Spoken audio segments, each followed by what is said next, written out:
የሮማ ካቶሊካዊት ቤተክርስቲያን ርዕሰ ሊቀ ጳጳስ ፖፕ ፍራንሲስ በ88 ዓመታቸው ከዚህ ዓለም በሞት ተለዩ። በቫቲካን ካሳ ሳንታ ማርታ በሚገኘው መኖሪያ ቤታቸው ማረፋቸውን የቫቲካን የዜና አገልግሎት አስታውቋል።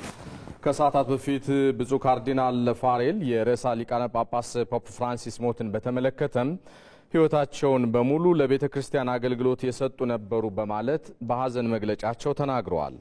ጠቅላይ ሚኒስትር አብይ አህመድም በሮማው ካቶሊካዊት ቤተክርስቲያን ርዕሰ ሊቃነ ጳጳስ ፖፕ ፍራንሲስ ሞት የተሰማቸውን ሐዘን ገልጸዋል።